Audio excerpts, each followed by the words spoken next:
Are you concerned about the air that you're breathing, especially with increasing air pollution? We all know how vital indoor air quality is, and here's where Puro Air steps in to make the difference. Did you know that indoor air can be up to 100 times dirtier than the air outside? That's where Puro Air comes to the rescue. In just 30 minutes, this revolutionary device can transform the air in your room by removing allergens, dust, smoke, dander, and gases. But what sets Puro Air apart is its cutting-edge HEPA 14 filter, a powerhouse that tackles pollutants at a microscopic level. And it's not just me saying that. Puro Air is backed by scientists from both Harvard and MIT. I personally loved having a Puro Air purifier. I feel like I can breathe again, especially after battling congestion for like the last month. Winter can be tough, but within an hour, it was crazy. I could feel my sinuses beginning to open up. I slept through the night without coughing, and I've been sleeping so much better now that we have a Puro Air running in our bedroom. So check it out at getpuroair.com. That's GETPUROAIR.com. One more time, getpuroair.com. For a lot of my listeners, I feel like they're on a journey to simplify their lives, but they don't want to sacrifice style, which I completely understand, and that's why I was excited to partner with Home Threads. Home Threads is the perfect blend of minimalism and comfort for your home. At homethreads.com, you can discover a curated collection of sleek and functional furniture that speaks to the heart of minimalist living, from multifunctional storage to timeless design. They have everything you need to create a clutter-free and serene space for your family. As most of you know, we've recently moved, and I'm not someone to just fill up a room so that it's done and decorated. I wanted to do this with intention, and so I searched out accent chairs on Home Threads and found the perfect mid-century modern chair that really complements my space. So embrace the beauty of less and elevate your home with purposeful pieces. Visit homethreads.com/minimalist and get a code for 15% off your first order. Home Threads, love where you live. You have to go beyond emotional inspiration and aspirational ideals, and it has to get itself into your habits of your daily life and into the pragmatics of how many pairs of shoes do you own, and, how big is your house, and how many hours a week do you work, and what's your, mortgage payment, what's that require of you time-wise. It has to get into, as Nacho Libre would say, the nitty-gritty. Hello and welcome to the Minimalist Moms podcast. In this bonus conversation, I interviewed John Mark Comer about his book, The Ruthless Elimination of Hurry. He provides practical steps and practices such as Sabbath, silence, solitude, simplicity, and slowing down that can help eliminate hurry and create a more intentional and fulfilling life. He also shares his own personal journey of recognizing the issue of hurry in his own life and the impact it had on his spiritual growth. If you're not familiar with John Mark Comer, he was the founding pastor of Bridgetown Church in Portland, Oregon. He's a teacher and a writer with another wonderful book called Practicing Away that will be out next week. For those of you that are new around here, I release bonus episodes that serve a niche part of my audience. I do have listeners of all faith backgrounds that listen to this podcast, and this episode will be coming from a Christian perspective. So if that's something that does not fit what you're looking for, be sure to check out the other episode that dropped this week with Marin Drube of the Mamahood podcast, or join me back here next week for a conversation that you don't want to miss. And now for my conversation with John Mark Comer. John Mark, thank you so much for joining me today on the Minimalist Moms podcast. You are welcome. I'm tripping out a little bit, though, because I'm on a Minimalist Moms podcast, and my mom's name is Diane. Oh. And it's just tripping me out a little bit. So here we are. But you look like you're my age or younger, and so it's messing me up a little bit. Is your mom a minimalist? Is my mom a minimalist? No. Okay. She's not a maximalist, though. She's just kind of straight down the middle. She's a lovely soul, though.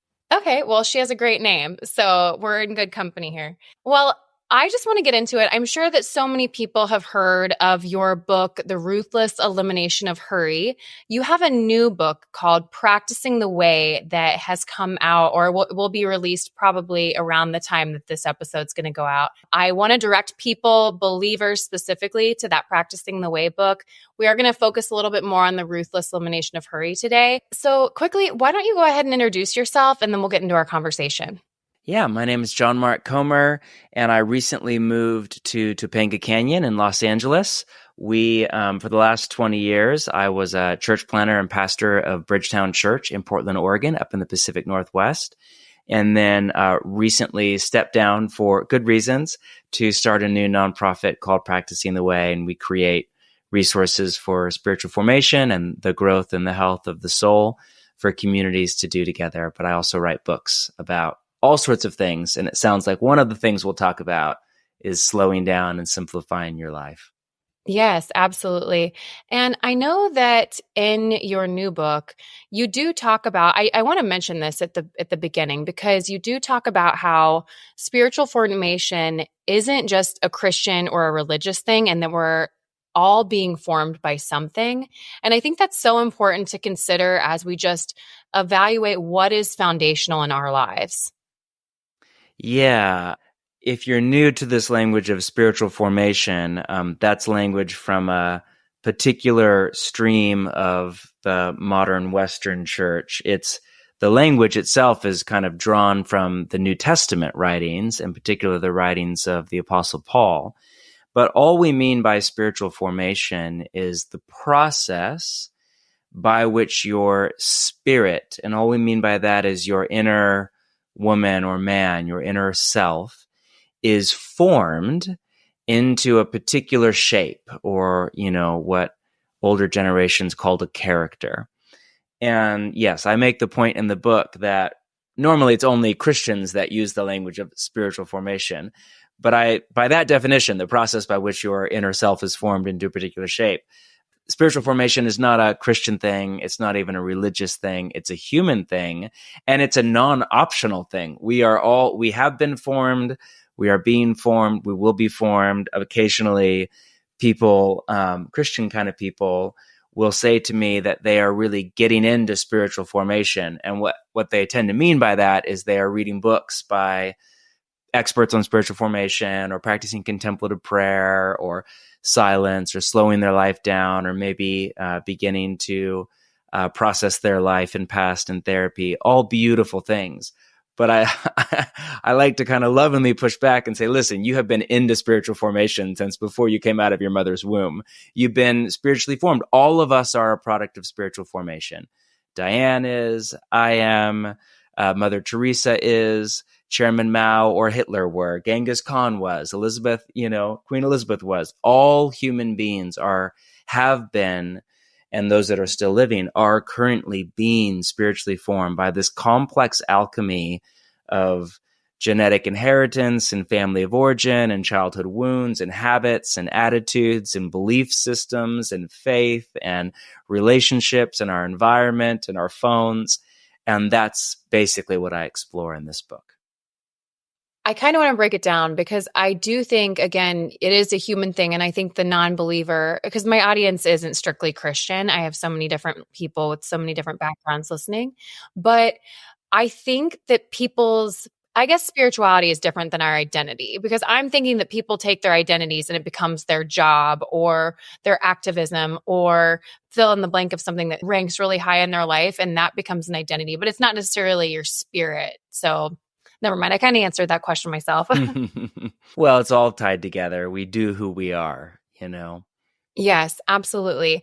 So I want to get into your book about hurry. So many of us are trying to form better habits. To me, I always think that we should just start today. I don't think we need to wait for the new year or a new day. I think we can start in the next moment. Mm-hmm. But I'm curious to know a little bit more about you and when you started noticing that hurry was an issue for you. And was it something that you were also seeing in culture?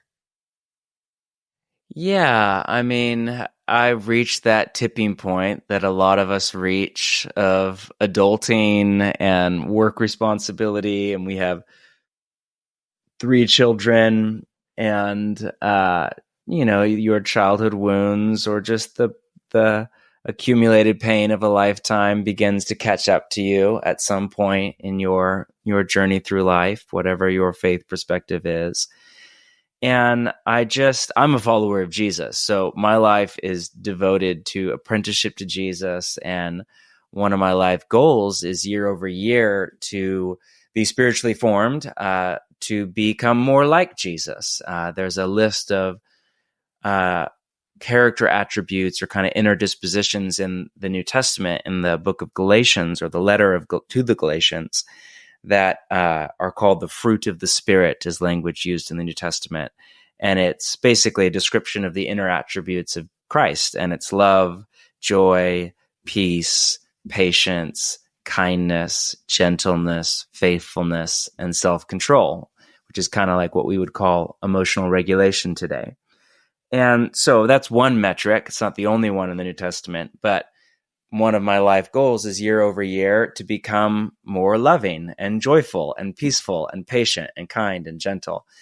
And I found that after a certain point in my kind of discipleship to Jesus, as just the pressure of adult life and the hurry and the chaos and distraction, of which materialism is a gigantic part, I write about that in the book, the complexity of life began to settle on my shoulders. Not only was I not becoming more loving and joyful and peaceful and patient over time, I was actually becoming more irritable and anxious and uncharitable and hurried and survival instinct and emotionally dysregulated and exhausted, as it all began to settle on me. And there was a moment there where a mentor of mine was mentored by a hero of mine that has passed away now, the philosopher Dallas Willard from Southern California. And my mentor went to his mentor many years ago at a similar place of just overwhelm, exhaustion. I can't keep living up like this. So what do I do? And Willard had this beautiful kind of iconic line that I named the book after, where he said to my mentor, he said, you must ruthlessly eliminate hurry from your life. And he called hurry the great enemy of spiritual life in our day, and said, you must ruthlessly eliminate hurry from your life. And when I was told that story, it just struck such a deep note in such a deep resonance in my, it just put language. It's like when you read a really good novel and somebody somehow puts a sentence to the felt experience that you're living through as a mom or dad or husband or person. And there's just like this deep, somehow the cloud in your mind, just all of a sudden it clears and you realize, that's it. That's the problem. And so I just began thinking about that for many months, which turned into many years, which turned into teaching about it, which turned into writing a book about it, which has turned into 10 years basically of trying to live it, which turns out to be much more difficult. It's much more difficult to actually slow down than it is to write a book about slowing down. Who would have thought? Yeah. And I was going to say that. So I have a book on minimalism. I wrote Minimalist Moms, Living and Parenting with Simplicity. And honestly, I felt like when I was writing that book that I was a quote unquote better minimalist and lived more simply than I am currently.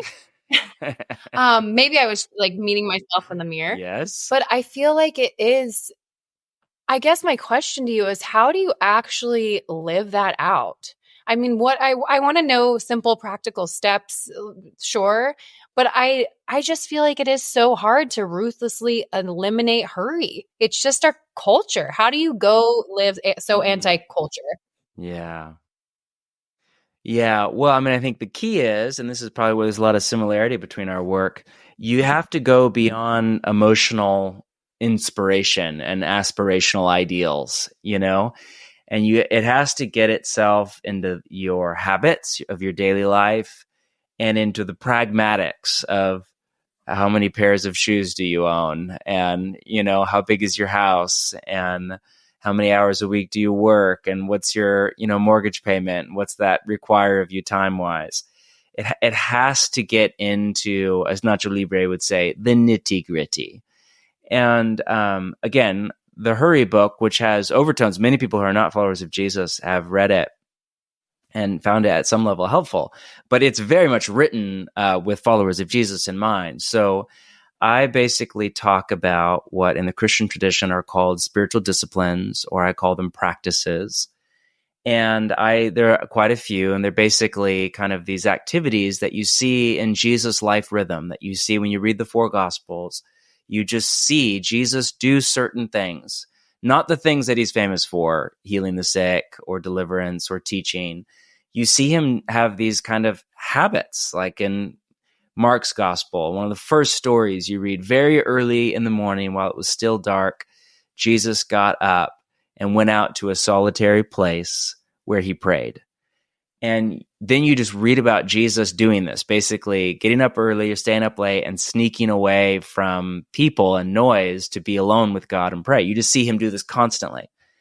And he doesn't ever command it. It's not really in any of his teachings. I mean, a tiny bit in one of his teachings on prayer, he talks about the secret place, but he doesn't like say, you need to go out into the wilderness every morning early and pray. Command. He just does it. And then he says, follow me, apprentice under me, and disciple under me. And so these kind of activities that you see in Jesus' life rhythm have come to be called the practices or the spiritual disciplines. And in the book, I name 4, there's a lot more than 4, but I name 4 that are especially helpful to mitigate against the chronic hurry and exhaustion and, pulsive anxiety and burnout that so many people are living with. And they are Sabbath, silence and solitude, simplicity or minimalism, and slowing. And I kind of devote a chapter to each one of these ideas. And the simplicity chapter is basically just my adaptation of the minimalism work. I'm sure it would have a lot in common with the good work you do.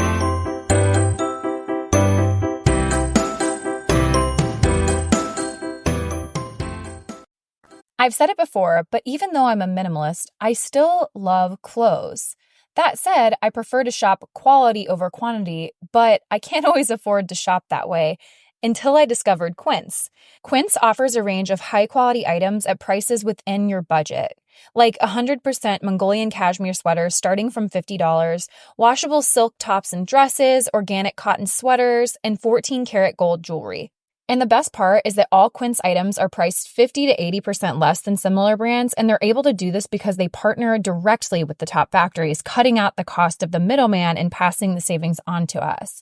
So I do own a couple of their flannels and their sweaters, and I'm telling you, every time that I wear these pieces out, I'm asked about the brand. Do a quick Google search for Quince, and you'll see what I'm talking about. So give yourself the luxury that you deserve with Quince, and go to quince.com/minimalist for free shipping on your order and 365-day returns. That's QUINCE.com/minimalist to get free shipping and 365 days returns. Quince.com/minimalist. I've said it before, but even though I'm a minimalist, I still love clothes. That said, I prefer to shop quality over quantity, but I can't always afford to shop that way until I discovered Quince. Quince offers a range of high-quality items at prices within your budget, like 100% Mongolian cashmere sweaters starting from $50, washable silk tops and dresses, organic cotton sweaters, and 14-karat gold jewelry. And the best part is that all Quince items are priced 50 to 80% less than similar brands, and they're able to do this because they partner directly with the top factories, cutting out the cost of the middleman and passing the savings on to us. So I do own a couple of their flannels and their sweaters, and I'm telling you, every time that I wear these pieces out, I'm asked about the brand. Do a quick Google search for Quince, and you'll see what I'm talking about. So give yourself the luxury that you deserve with Quince, and go to quince.com/minimalist for free shipping on your order and 365-day returns. That's QUINCE.com/minimalist to get free shipping and 365 days returns. Quince.com/minimalist. Do you believe that we can both be healthy and busy? Is there ever room to have a healthy busyness? Well, I sure hope so, because I think busyness is unavoidable. Unless if you are a hermit in a cave in the Himalayas or what have you. I think we need to strike a note of spiritual realism, lest the ideal of an unhurried life become an emotional, a form of oppression over the reality of our life. And, first off, I would distinguish between, busyness and hurry, or healthy busyness and toxic busyness. You could use different words for it, but there's a healthy kind of busyness that just means you're living a generative life. You're a mom, you're a dad, you're working a job, you're remodeling a house and, making it better for the world. You're giving your life away, and it's rightly tiring, hence the need for Sabbath. And then there's a unhealthy or toxic kind of busyness that I call hurry. And the essence of it is simply too much to do and not enough time to do it. And it's not so much that hurry is a sin or whatever, it's that it causes us to sin. When I'm in hurried, I behave in way, not only am I unhappy and emotionally anxious and miserable and exhausted, but more importantly, I behave in the ways that exhausted, sleep-deprived, hurried people behave, in very unloving ways toward the people that I care about the most, and often in unwise ways and other issues as well. So, but I think we have to take that with a grain of salt of, listen, there are seasons of life. I'm in one right now. We're recording this. I lead a nonprofit. We're coming to the end of the year. I'm doing a bunch of end of year nonprofit stuff, and I'm about to launch a book, and I'm doing podcast interviews and planning a tour on the road. And, I'm way out. So I'm still practicing Sabbath and doing morning prayer. But man, I'm shopping right now for Christmas presents, which I normally don't do any shopping. And so I'm way outside of my kind of healthy rule of life, at the pace I like my life to go at. And it's not really helpful to beat myself up about this. If this was a chronic issue and it was going to not change, then yeah, that'd be like, okay, I need to seriously go to the mat on this one. But sometimes it's just the season of life. I got 3 teenagers. We just moved to a new city. We're remodeling a house. I'm launching a book. It's just sometimes that is life.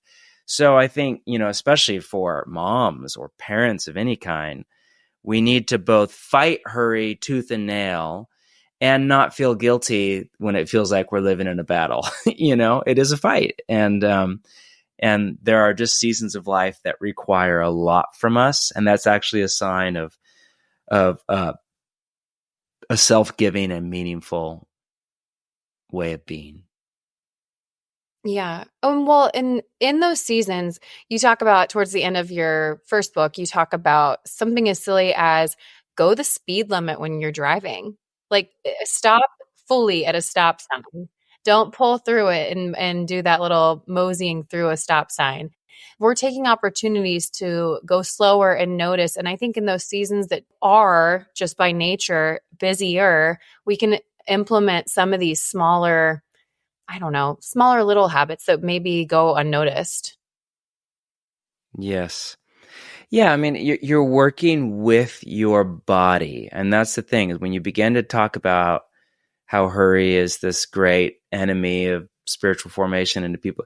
This is not an intellectual idea. This is like literally a pace at which you move through your house or drive down the street. It's how fast you talk. It's how many things are in your schedule. It's how many sweaters you own. It's very pragmatic. You are working with your embodied daily life to slow it down to the pace of Jesus, what a Japanese theologian, Kosuke Koyama, that I quote in the book, calls the speed of love. And you notice deeply loving people tend to be deeply present, calm, and unhurried. I've yet to meet a super stressed out, hurried person who's also like just the embodiment of love. It just doesn't, they're incompatible. That's so interesting. I think for me, with my faith, it's honestly the first thing that should stay. But one of the first things that goes is that time of prayer or silence or meditation. I usually will fill it with sleep. Mm-hmm. But I think that if I'm to be more like Jesus, like you said, he went out and just did these habits of, I'm going to go pray and take that time because then I can go through my day and actually show up fulfilled. Yep. Yes. Well, I'm curious, a lot of people that I know that are not believers have read your book and it was profound. But what do you say to the people that have come up to you and don't have a faith practice? I guess, how do you encourage them to seek out the faith in Christ? How do you encourage them in that way through your writing? Well, again, I mean, most of my writing isn't geared toward people all over I'm not trying to write to the whole world. I'm trying to write to a subset of people, but I love it when people outside of my, kind of target audience find it helpful or interested. I find that such a joy and delight. And I think I write a lot in one of my other books, actually, called Live No Lies, about there's this idea in the Library of Scripture. The Hebrew word for it is chokmah, and it's translated into English as wisdom. And in the biblical imagination, in the same way that in our kind of modern Western world, we have this concept of natural laws, like, for example, gravity, which is this kind of understanding of, hey, whether you believe the universe was created and designed by a beautiful mind or evolved chaotically as a glorious accident, I'm very much of the former, not the latter. But either way, scientists, teach us about natural laws, just kind of woven into the universe. And take a law like gravity or the law of thermodynamics or E equals mc squared. If you harness these laws, if you relate to them and posture yourself toward them in such a way, you can create an airplane and you can fly.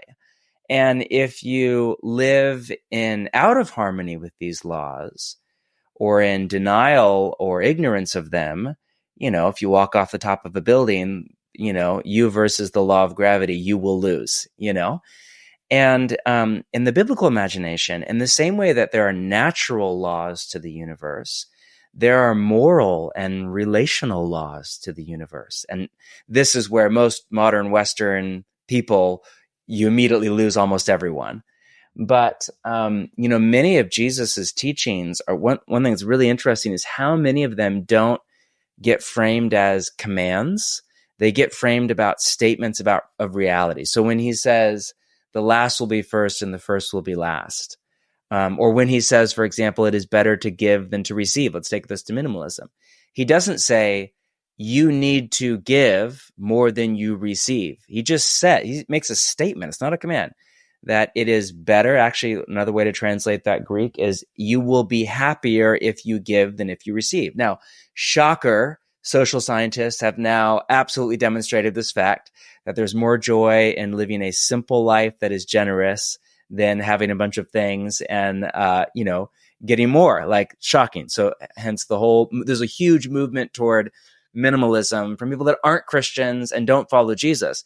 And almost every single thing you'd hear in the minimalist movement would find a very happy home in the teachings of Jesus or the life of a monk or a nun or most serious Christians for the last 2,000 years. It's been de-spiritualized, de-theologized, but at a pragmatic level, a lot of it is what Christians call simplicity or simple living, or the monks, back in the day called frugality. And you find almost all of it in the teachings of Jesus at a pragmatic level. He has a whole theological worldview for it. But all that to say, Jesus has this moral law of the universe that our life, there's a beautiful teaching of Jesus where he says, again, statement, a person's life does not consist in the abundance of possessions. That's a first century rabbinic line that would be very popular on a modern day podcast on minimalism. Life is not about what you have. It's not about getting more stuff. It's not about filling your closets. And actually, that may not make your life better. It actually may make your life worse. It may give you more anxiety, more fear, more tension in your marriage, more debt, more exhaustion from overwork. And a simple life could actually be a better life. And so the way that is wired up in the New Testament is that would be one of many kind of moral or relational laws that are woven into the fabric of the universe. And this is one where the wider culture, there's a subset of the wider culture that's actually, maybe there's wisdom here. The wider culture doesn't yet agree with Jesus' wisdom on, say, human sexuality or marriage. Jesus' take on marriage, that there is a covenant of marriage that is designed as the channel for our sexuality, where it can be safe and create family and children. And obviously that's a radically different worldview from a very pro-divorce, pro-sexuality, as whatever is in your authentic self's desire kind of view of the wider culture. And really so the question there, whether you're Christian or agnostic or anything else, is which story about sexuality are you going to believe? Where are you going to put your trust? What are you going to believe will lead you to a happy life? So the way the teachings of Jesus work, when you align yourself to these moral and relational laws that God built into the human body, Sabbath would be another one, built into the human structure of the cosmos, our relational wiring, the way that we're wired for relationship, not for individualism. The more you can align yourself to these and posture your life toward these in a healthy way, the more you will flourish and thrive. And the more you live out of alignment and in denial or disagreement or rebellion even against them, the more damage and wounding and pain and anxiety and exhaustion and alienation you will heap into your own life, not because God is punishing you, but just because you're living out of alignment with the Creator's wisdom and good intentions and love for you in the way He wired your body, the human soul, and the world around us. So that's a long way, forgive my long-windedness. What I'm trying to say is to somebody who's not a follower of Jesus or used to be a follower of Jesus or is open or curious about the way of Jesus, Jesus would regularly say, come and follow me for a while. Come and see what I'm all about. Come and live kind of the way I live for a while and see if it's not better. And maybe in a way, if you've been exploring minimalism, you've actually been touching on one aspect of the way of Jesus at a pragmatic level. And maybe you've been finding great life and freedom and peace from it. I certainly did when I got into it. And you're just barely scratching the surface of a whole way of life that's more than just good habits. It's not, hey, prayer and mindfulness are the same thing. They're ultimately habits that make space for us to be loved by God and enter into a loving communion with God and with other people. And that's where the really good stuff is. So I think to somebody who is open or interested, I would say, hey, why don't you explore following Jesus for a while and tapping into the way of Jesus and just see if it is not a better way to live and a better life. I certainly have come to trust that it is. Yeah, absolutely. Well, quickly, no, that was excellent. That was such a great word of encouragement to everyone listening. I am curious, again, those practical implementations for, again, most of my audience is moms, but for you as a dad, you are juggling all these roles of what you just told us, like the book tour and all these other things. I'm sure most of my listeners aren't doing those exact things, but we are busy. And so I can't think kind of pulling in practicing the way and ruthless elimination. What are just some steps that we can take towards being more silent or incorporating more like meditative, just quiet in our day? What does that look like for you? Well, two of the anchor practices for me with God and with other people and with my own soul are just morning prayer, which from the outside would probably not look that different than me doing mindfulness meditation for an hour with my phone in another room. I put my phone away. I do this thing called parenting your phone that I stole from my friend Andy Crouch. So if you have little kids and you're parenting them, if you're a healthy parent, you likely put your kids to bed before you go to bed and they get up after you get up so that you can have a little buffer, at the end of, because they sleep a long time, theoretically, so that you can have a healthy soul and connect with your spouse or have a glass of wine or take a bath or work out or whatever, do mindfulness in the morning. So I parent my phone and put it to bed at 8:30 most nights and don't let it get out of bed until after I've done morning prayer. But I begin my day, and from the outside, it would look a lot like mindfulness meditation. But from the inside, while there'd be some similarities with breathing and focusing my mind, it would be radically different because I am drawing on the love of the Trinity. I'm trying to still myself to get in touch with the God who was always in touch with me and open myself up to receive his love and give it back in return, just quietly and gently and peacefully and joyfully. And that moment, which in seasons of busyness and stress is my mind is super distracted. It's way harder to focus. I still enjoy it, but I get a lot less out of it because my nervous system is so revved up. but it's still most of the time the highlight of my day. And then we do a weekly Sabbath where 24 hours, as we record this, let me see. We're recording this. It's 4:45. I have an hour and 15 minutes until Sabbath starts. So I'll jump off this call, power off my laptop, go upstairs, start getting the dinner all ready. We got friends coming over. We do a big Sabbath feast. We power off our phones. We put them in a black box. We call it the Sabbath box for 24 hours. They are out. And we do no work, no technology, no TV, and no shopping, no buying, no selling for 24 hours. We have 4 movements: stop, rest, delight, and worship. And so we throw a big Sabbath feast. We eat amazing. We drink wine. We laugh. We do a fire pit. Kids all stay up late with their friends.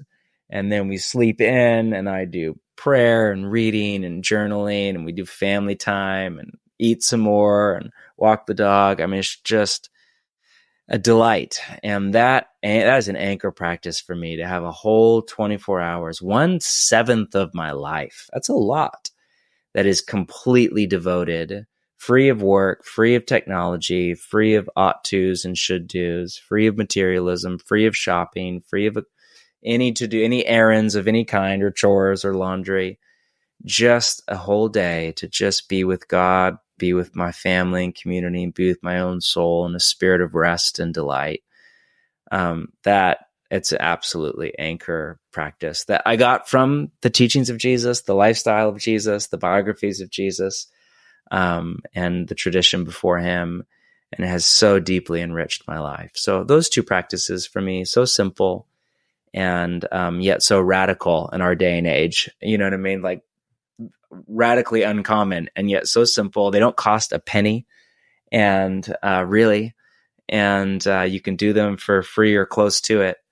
And nobody profits off of them. There's no national corporations that can sell them to you. They're just woven into the fabric of the universe, waiting for you to find joy in God in. Mm-hmm. Yeah, simple, not easy to start. But I think once you see the benefit of it, you realize how necessary it is. Yeah. So we've actually started an organization called Practicing the Way, same name as the book. And we create these free resources, one of which is a 4-week-long Sabbath practice designed for somebody that has never kept Sabbath in their life. And so there's a free resource. You can go to the website and get it. And it is beautifully done, kind of film teaching, weekly exercises as a guidebook you can get for free if you want it. And it'll kind of take a month of your life, or you can do it slower if you want. And you do it in community. It's designed to be done with a couple other people. And it will train you to integrate the practice of Sabbath into your daily life. So, it took us many, many years to figure out how to transition from a day off, which is a very American concept, to a Sabbath. And we would love to help people shorten that learning curve. What took us, many, many years, figure it out in a few months, Yeah, well, I'll be sure to include that link in the show notes. But this was wonderful encouragement, again, as people are starting the new year and just thinking through how they want to slow down. And if they're followers of Christ, to be more like him. So where can listeners grab copies of your books, connect with you online? Yeah, the book is called Practicing the Way, Be with Jesus, Become like Jesus, Do as he did. The other one is called The Ruthless Elimination of Hurry. They're both available pretty much anywhere books that are sold. And you can just Google it online. You're welcome to visit my website, johnmarkcomer.com, or practicingtheway.org for many more free resources. Perfect. Well, I didn't prompt you for this, but I do 2 rapid fire questions at the very end of every episode. Okay. And the first question is, go. what has been a beneficial resource in your life that you want to share with the listeners?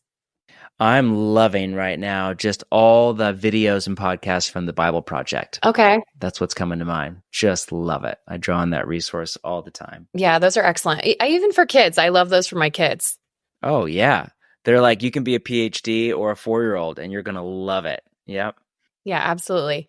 All right. And then my last question is, what is something that you can't stop talking about? Oh, The Crown, the final season. I'm loving it. Uh-huh. Honestly, what I can't stop talking about, there's a new writer I love to read, and I've discovered a new writer that I'm adoring. French writer Jacques Philippe. His books have been translated into English. He has a little book called Searching for and Maintaining Peace, and I'm just giving it. I'm probably bought it for 5 people this Christmas. So honestly, that's what I'm just loving right now. I read. He has all these short books. I'm almost read through his whole canon. Oh. They're almost all like 50 to 100 pages long. So I read one every Sabbath. I'll read another one tomorrow. I think I have 2 left, and just loving his work. Okay, well, I'll have to do some Google searches on him. I know I should be hawking my own book and trying to get you to buy that, but here I am giving you another author to buy. He's wonderful. No, that's great. Well, thank you again so much for joining me, and good luck with the release of this new book. I'm excited that you wrote it, and I appreciate you joining me today. Thanks for having me on, Diane. Grace and peace to you. What did you think of the episode? I hope you enjoyed the conversation. To learn more about today's guest, including links, resources related to everything discussed today, visit the episode page at minimalistmomspodcast.com, where you can find the entire podcast archive, as well as my book, Minimalist Moms: Living and Parenting with Simplicity, or other ways to connect or work with me online. If you'd like to support the podcast, the easiest and most impactful thing you can do is subscribe to the show on iTunes, Spotify, or YouTube, or wherever you listen to podcasts, and leave a rating or review of your favorite episode. Lastly, sharing the show or your favorite episode with friends on social media is very helpful and will encourage others on their journey to think more and do with less.